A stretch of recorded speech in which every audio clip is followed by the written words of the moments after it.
véspera da maior Páscoa da história, a Lugano, tradicional fábrica de chocolates de Gramado, precisou enfrentar uma sequência de feriados sem visitas, né, ao principal destino turístico doméstico do Brasil e com mais de 180 colaboradores temporários contratados. Ô, Rafa, e aqui tem um detalhe importante que a gente tem que chamar a atenção para isso que você está falando. A gente até levou um case para a revista. Lembra que o Gil escreveu da Páscoa, Sim. que tinha uma loja, que acho que era uma fábrica também, tipo a Lugano, que fez tudo para a Páscoa e aí veio o caos. A pandemia.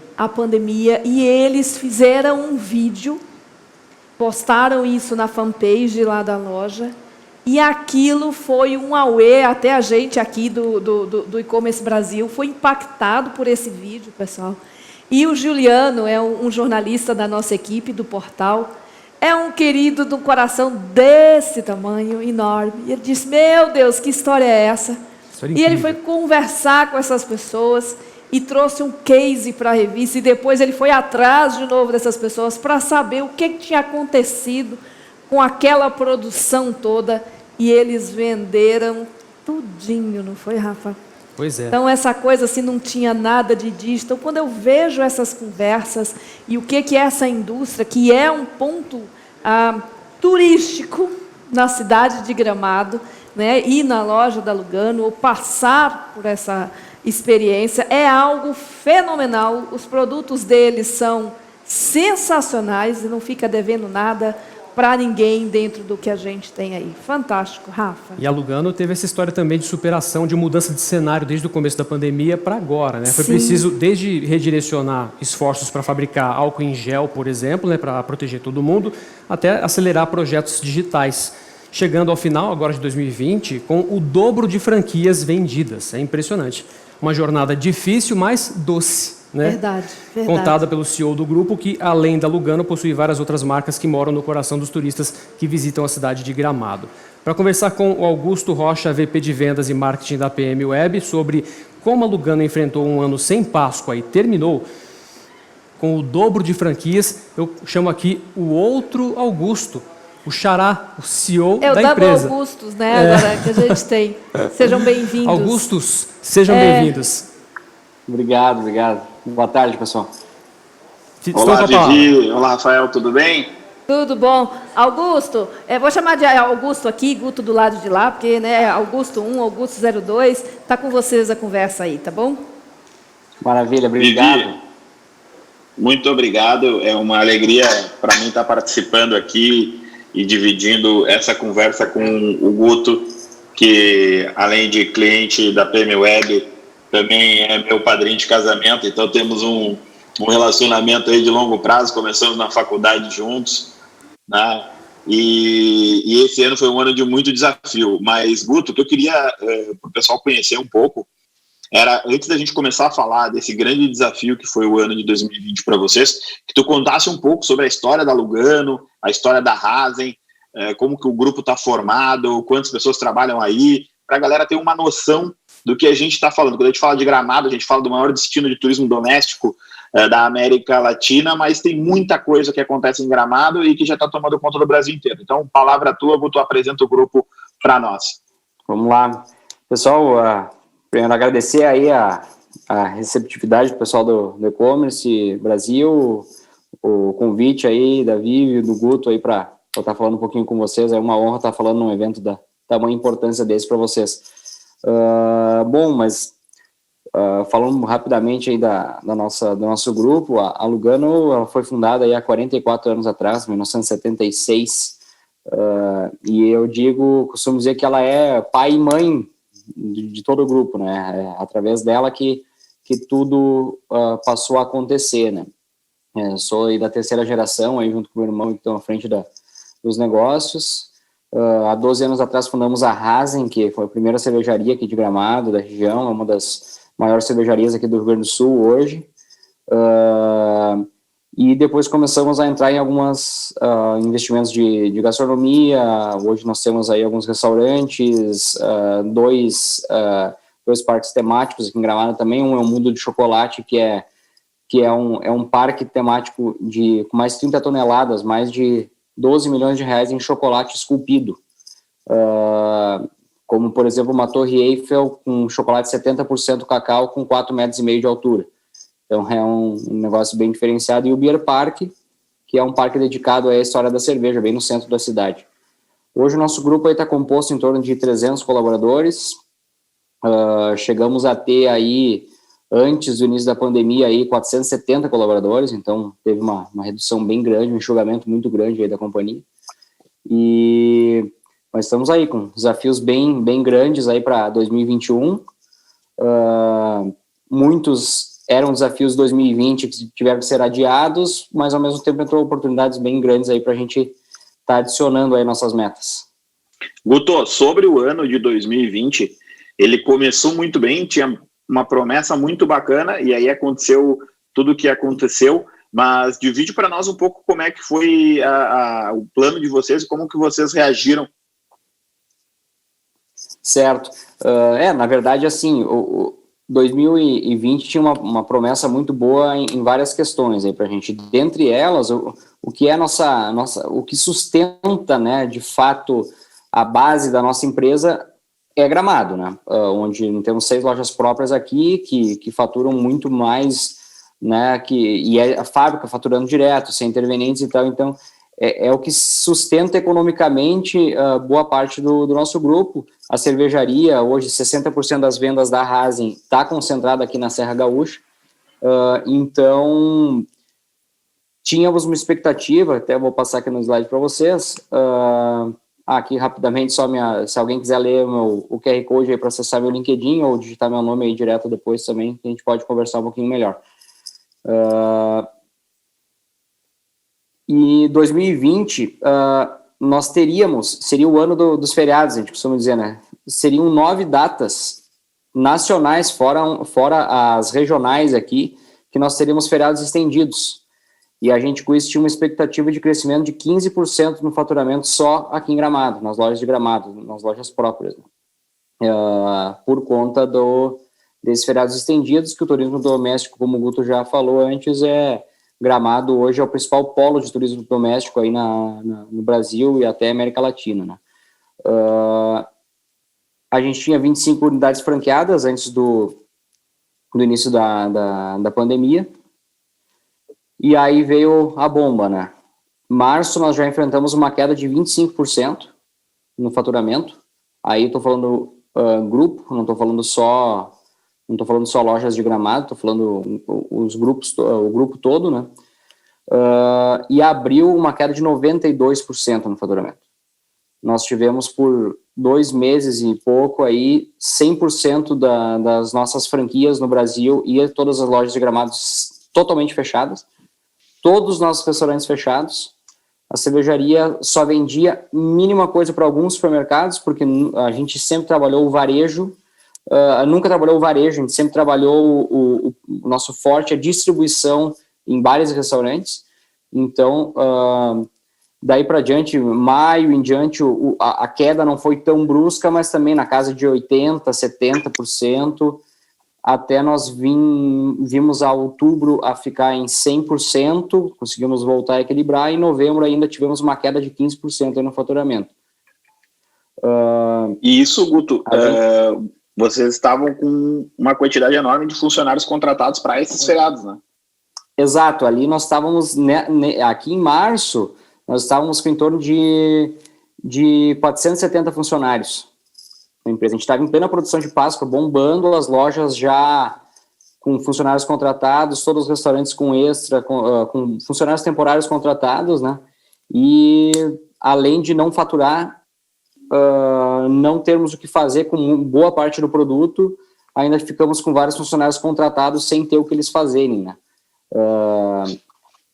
E aí, em questão de 15 dias, a gente começou a ter trancado em casa, desesperado, o que vamos fazer? Vamos quebrar, não vai ter outro jeito. Surgiu a ideia de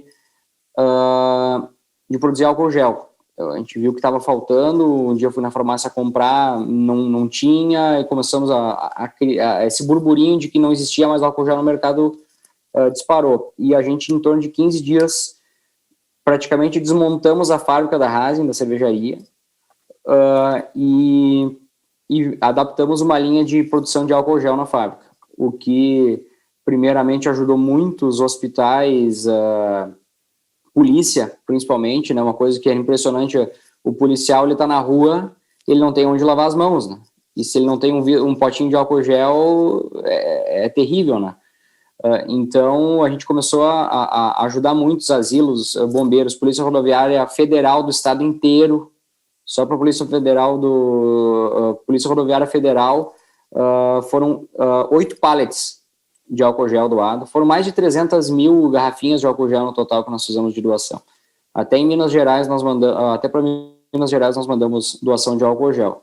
Mas não só a doação, a produção e venda de álcool gel salvou aí os outros 300 e tantos empregos que estão aí até agora com a gente, salvou o negócio talvez de até uma possível quebra nesse primeiro momento, nesses primeiros 2 meses aí principalmente foi o que conseguiu salvar, porque nós estávamos com todo o fluxo de caixa enterrado dentro do estoque, quase 80 toneladas de chocolate pronta dentro do estoque para ser vendida, então isso é normal de todo ano de qualquer fábrica de chocolate no mundo. Véspera de Páscoa não tem dinheiro, tem estoque, né? Todo o dinheiro, todo o fluxo de caixa foi transformado em chocolate para ser vendido numa data muito específica, né? E passamos a ter muito estoque, nada de dinheiro e nada de venda, nenhuma perspectiva, né?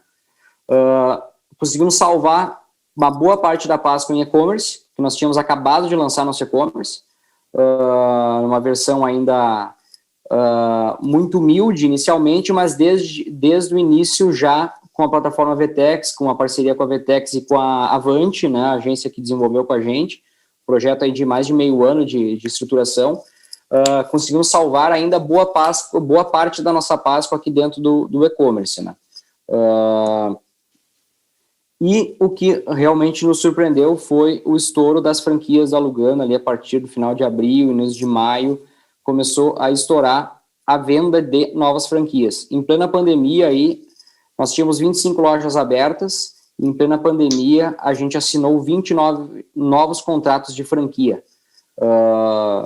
Até arrisco a dizer que talvez tenha sido, se não a franqueadora do Brasil que mais assinou contratos nesse período, com certeza está dentre elas, né? E uma pergunta, normalmente a venda de franquias, ela é feita junto às pessoas que vão até Gramado, né? Foi uma estratégia diferente que foi adotada para... Sim. O principal ponto de captação nosso sempre foi as lojas, né? Porque a Gramado recebe pessoas do país inteiro, né? E essas pessoas vêm, se encantam com a nossa loja, com nossos produtos, com o nosso padrão de atendimento e querem levar um pouco de... Eu sempre digo, a nossa franquia ela é um pedaço de Gramado fora de Gramado. Não é simplesmente uma loja de chocolate da Lugano lá em Manaus. Não, é um pedacinho de Gramado lá dentro da cidade de Manaus. E as pessoas vêm para cá, se encantam com isso, a gente apresenta o plano de negócios, a estrutura... Claro que a pessoa, ninguém assina um contrato aqui na visita, né, mas é onde inicia o contato, é onde há a captação do lead, e depois a gente começa a fazer várias reuniões com essas pessoas de forma remota, na maioria das vezes, e vem a fazer o casamento, digamos assim.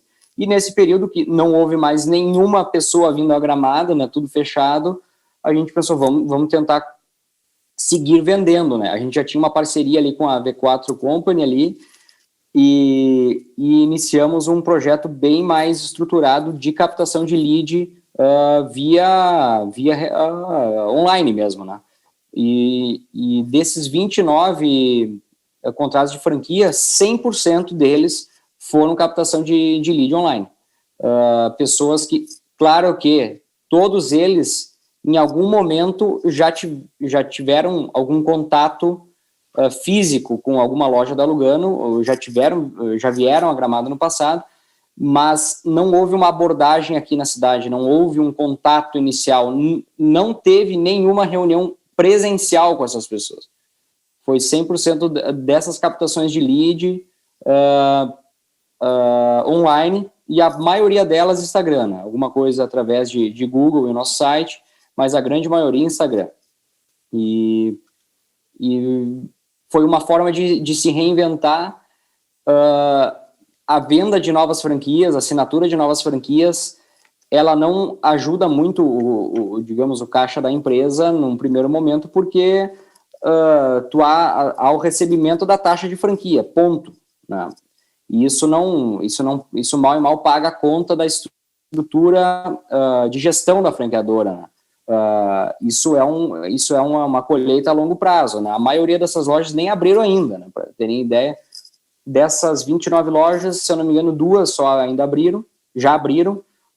A grande maioria dessas lojas vão abrir ali entre janeiro e março, né? São lojas que vão estar abertas para a Páscoa. Até a data da Páscoa, a gente deve ter em torno de entre 50 e 55 lojas operando. Brasil inteiro. Essas lojas, elas são de quais regiões, Guto? Elas são do Brasil todo? Brasil todo. Hoje, a grande concentração está em Sudeste, principalmente, e Sul, mas muitas lojas no Nordeste e também Norte. Hoje estamos presentes em todas as regiões, inclusive Manaus, Belém, várias cidades do Nordeste, principalmente capitais, né? Mas Sudeste, Rio e São Paulo aí despontam bastante, Espírito Santo também. Centro-Oeste, temos algumas lojas bem interessantes, Mato Grosso do Sul. Temos também ali no centro, junto a Brasília, temos 3 lojas em Brasília e arredores, né, Distrito Federal. Então, tá pulverizando o Brasil inteiro mesmo. Então, vocês entraram o ano com um MVP do e-commerce no ar, para que ele pudesse ser acelerado, fecharam as fábricas, tiveram que fabricar álcool gel, Gramado foi reabrindo, e nesse meio tempo vocês acabaram dobrando, então, a quantidade de franqueados para a próxima Páscoa. E Gramado reabriu em termos, né? Porque deu uma reabertura em Gramado e em julho fechou. Julho, que é o segundo maior mês de faturamento de Gramado, só perde para dezembro. As pessoas se enganam que julho é o maior mês. Não, julho é o segundo mês, dezembro é o melhor mês ainda de Gramado, por conta do Natal Luz. Mas julho nós tivemos o mês inteiro fechados. Não tinha nem restaurante para comer em Gramado. Então... e isso conseguimos dar uma volta como tu falou, sair de lojas fechadas, faturamento horrível, Páscoa totalmente perdida, né? E Páscoa, assim, foi muito bom Páscoa para várias empresas, mas principalmente as empresas que têm foco em supermercado, né? O varejo de autosserviço, que permaneceu aberto. Mas a Páscoa, em geral, para empresas do varejo tradicional, ela foi perdida, né? Nós chegamos a ter as 20 e tantas franquias 100% fechadas durante 45 dias. Então, mas pelo menos saímos com uma esperança aí, com um projeto de 2021 aí, de mais do que dobrar o número de lojas, né? Já estamos com contratos assinados para mais do que dobrar o número de lojas, né? Então, a nossa expectativa até final de 2021 são 100 lojas entre contratadas e abertas, né? E a gente pode esperar outras áreas de vocês com inovação. Uma das coisas que vocês fizeram durante esse período foi também a venda dos ingressos para o mundo do chocolate dentro de uma nova plataforma, né? A gente viu o mês de novembro, teve uma grande aceleração. Esse comportamento de compra do turista que está indo a Gramado agora, ainda nessa fase, que a gente sabe que não é uma retomada de fato, mas que já existe um movimento aí. Como que tu vem percebendo isso, Guto? Eu acho que o turista ele tende a cada vez mais, já era uma tendência muito forte mundial, né? Mas Gramado ainda tinha muito aquela questão da agência, do ônibus, do grupo fechado, e isso eu acho que já estava em aceleração a questão da pessoa vir por conta própria, fazer suas reservas por conta própria, e isso acelerou de forma vertiginosa, né? Então, a gente, inclusive, no Mundo Chocolate, ali que tivemos, no ano de 2019, nós tivemos 130 mil ingressos pagos, né? Em torno de 10 mil, numa média de 10 mil visitantes por mês no nosso parque do Mundo Chocolate, o Parque de Esculturas. E aí, agora, nesse mês, startamos dia 15 de novembro, se não me engano, dia 18 de novembro, Guto, o sistema da PM Web aí, para venda do ticket, né? Iniciamos com o Mundo de Chocolate, a gente vai replicar agora para os outros as outras bilheterias, né? E o resultado foi do dia para a noite, assim, não, já nos primeiros dias já impressionou a quantidade de venda, sem colocar nenhum centavo de mídia, né? Isso eu estou falando venda orgânica, que as pessoas saíram caindo para dentro do site, muito as pessoas já se preparando para vir para cá, né? O cara vai vir semana que vem, já chega aqui com os ingressos comprados para todas as atrações, algumas jantas compradas, então as pessoas já estão se organizando previamente, né? E a nossa ideia agora é colocar os outros negócios para dentro dessa plataforma aí também. Uma outra pergunta que eu queria te fazer, Guto, é o seguinte: o que tu prevê de próximos passos de tecnologia para dentro das lojas e como que vocês estão encarando essa visão omnichannel? Porque vocês têm um volume de clientes dentro das lojas de Gramado que se cadastra, que é um cliente muito relevante, porque ele está espalhado pelo Brasil inteiro, né? Então ele tem uma experiência muito rica com a marca, mas a partir daí ele volta para casa, e agora com cada vez mais franquias espalhadas pelo Brasil todo, ele vai poder continuar consumindo da Lugano, vivendo essa experiência que ele teve em Gramado, mas no Brasil todo, né? Sim. A gente hoje é um número bem interessante. A gente estima, por questão de tickets, a gente tem uma estimativa de que 2 milhões de pessoas passam por ano dentro das nossas lojas aqui, só as lojas de Gramado, tá? Claro que isso não os estantes únicos, né? Alguns se repetem, mas eu acredito que em torno de 30% só se repete, tá? Mais de uma vez por ano. E a gente até então não faz nada com isso, né? Sou bem honesto que a gente está bem atrasado nesse sentido.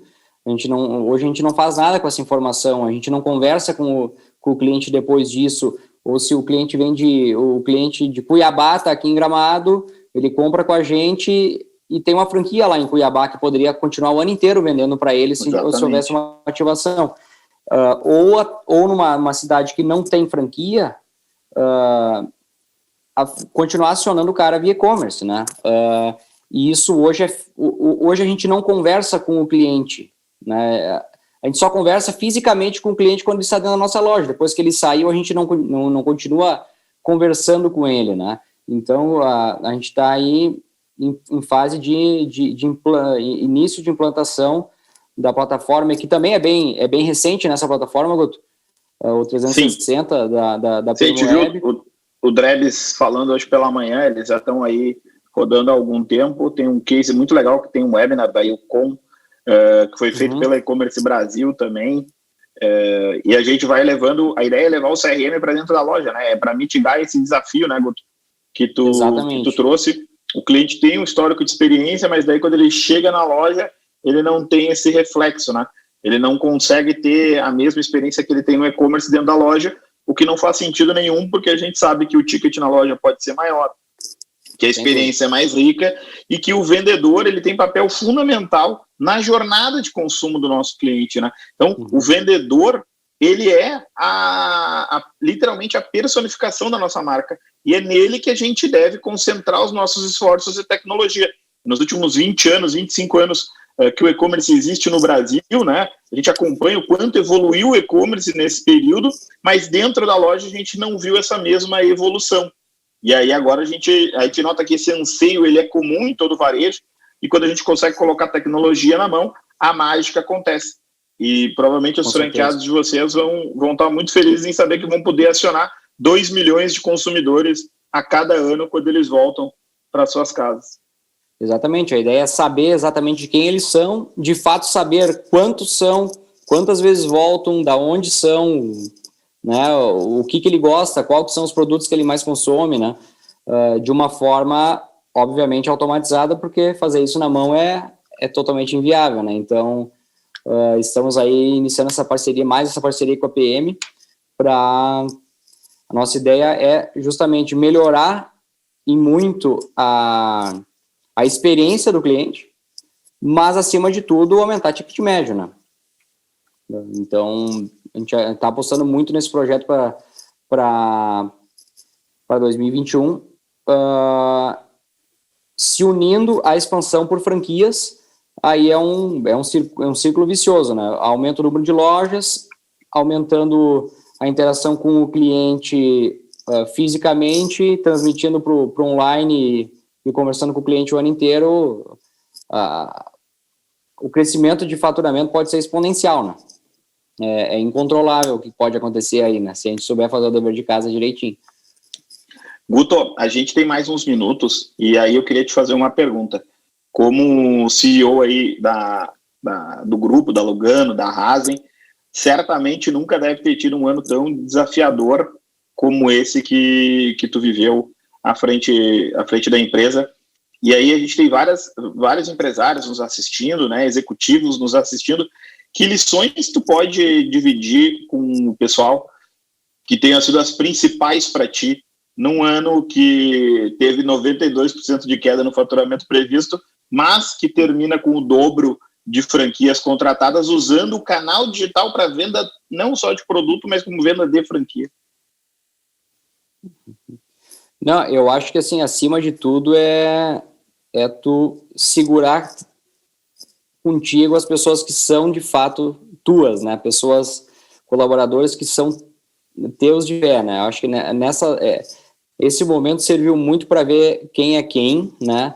E também para ti se mostrar, né? Quem tu é para os colaboradores, qual que é teu motivo de estar à frente de um negócio, né? Que não é só o negócio não é só financeiro, né? Tem muito mais do que isso, né? E ter essa função, acima de tudo, ver que o negócio tem uma função social, não só, né, a doação, isso e aquilo, não, uma função social, principalmente junto com os colaboradores, suas famílias e a sociedade que está em volta, né? Nós somos uma cidade pequena que tem muito esse costume de se ajudar, todo mundo se conhece e tal, e essa operação que nós fizemos com o álcool gel me ensinou muito, né, de que quando o motivo é bom, as pessoas elas se agarram a ti e vêm junto, né? Eu digo, tínhamos colaboradores ali, idosos, dentro da fábrica de álcool gel, que a gente mandou ir para casa, que era para ficar em casa, em quarentena, se cuidando e tal. Não, nós vamos salvar esse negócio, nós vamos estar junto contigo. E trabalhando de madrugada, fizemos trabalho de madrugada, por várias noites, e esses colaboradores junto e não abandonavam por nada, mesmo tu mandando ficar em casa, né, por questões de cuidado, e não. Então, nesse momento, eu acho que quem não usou esse momento para se reinventar como pessoa, acho que dificilmente vai conseguir em outra oportunidade, né, porque tu valorizar as pessoas de bem que estão contigo, os colaboradores que estão contigo no melhor e no pior cenário, eu acho que é uma das coisas que mais a gente tem que valorizar. E segundo, eu acho que é arregaçar as mangas e trabalhar mesmo, sabe? Não, tu tem momentos em que o líder, a grande maioria dos momentos, o líder ele é estratégico, ele tem que estar pensando em empresa, ele tem que estar gerindo os negócios, mas ele tem que arregaçar as mangas e ir para o chão, né? Tem que pegar a vassoura na mão junto se precisar, tem que saber fazer tudo, tem que saber enxergar tudo. Eu acho que esse momento foi de muita reinvenção nesse sentido, e agilidade, né? Não esperar. Tu vê as coisas acontecendo, muitas vezes tu demora para tomar uma atitude, tu demora para virar a direção do teu negócio, e cada vez menos nós temos tempo para isso, né? Para ficar observando, analisando, planejando. Tu tem que ter um planejamento estratégico, tu tem que ter. Mas que planejamento estratégico previu isso que aconteceu esse ano? Nenhum no mundo previu isso que aconteceu esse ano. Então, eu acho que a gente tem que ter muita agilidade para virar a vela do barco o mais rápido possível para conseguir obter bons resultados e não deixar o negócio degringolar, né? Então, eu acredito que nessas minuciosidades e em coisas maiores que a gente conseguiu fazer nesse momento, muitas erradas também, né? Estou falando aqui a parte boa, né, mas tomamos várias atitudes erradas que perdemos muito dinheiro também nesse pior momento que não poderia ter perdido, né? Como até erro de receita de álcool gel, por exemplo, de colocar aí mais de 300 mil frascos no lixo, sabe? Mandar para descarte mesmo, por errar.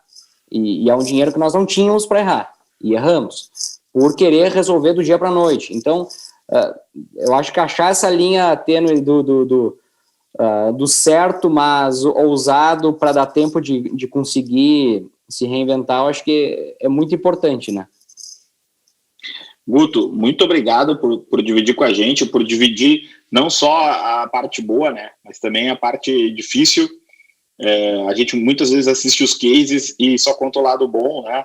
Esse case de vocês, ele traz as dificuldades, mas traz o resultado. E aí eu vou devolver a palavra para a Vivi, para o Rafa, lá no palco da E-Commerce Brasil, e gostaria de agradecer, Guto, por ter vindo aqui dividir conosco, mas queria agradecer a Vivi e o Rafa e toda a equipe da E-Commerce Brasil por esse ano incrível também, que vocês se adaptaram de forma impressionante. A gente começou esse ano cheio de eventos, a gente era para estar nesse momento lá no Spa do Vinho.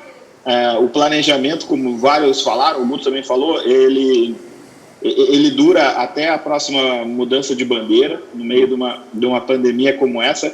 E eu fico com a tua palavra, Guto, que o mais importante para nós é a equipe, as pessoas que estão conosco, ao lado, na trincheira, numa batalha. Esse foi um ano de batalha, e eu fico muito feliz de, como vice-presidente aqui da PM Web, poder contar com pessoas como são as pessoas que fazem a E-Commerce Brasil ser o que ela é e que conseguiram readaptar e fazer uma maneira diferente da gente compartilhar conteúdo e gerar oportunidades de negócio. Eu fiquei muito feliz recebendo as oportunidades de negócio aqui hoje de forma digital, coisa que era impensável lá atrás, quando a gente assinou o contrato com a E-Commerce Brasil. Parabéns para vocês, muito obrigado por essa oportunidade, obrigado, Guto, por estar aqui.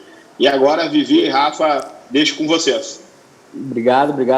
Eu que agradeço demais a Vivi, Rafa e Guto pelo convite. Mais uma vez, obrigado por dar esse espaço para a gente mostrar um pouquinho mais do nosso trabalho aí. Bom evento aí a todos. Obrigada, Augusto da Lugano. Nós fizemos uma entrevista, né, com você, que vai estar no portal E-Commerce Brasil. Sim. E a Paola, que é a nossa âncora, né, do F5, e ela que faz a edição dos vídeos, essa entrevista. Aí, quando ela viu os seus vídeos, ela disse: Vivi, eu quero morar na Lugano. Então, se você viu os vídeos, ela quer morar aí, nessa fábrica maravilhosa. Muito obrigada, Augusto. Guto, muito obrigado. Obrigado mesmo. Um abraço. Foi uma maravilha encerrar com vocês. E o ano que vem eu espero estar aí em Gramado, né, para a gente poder encerrar e celebrar e tomar um chocolate aí na sua loja. Obrigada, gente. Vai ser um prazer receber vocês aí.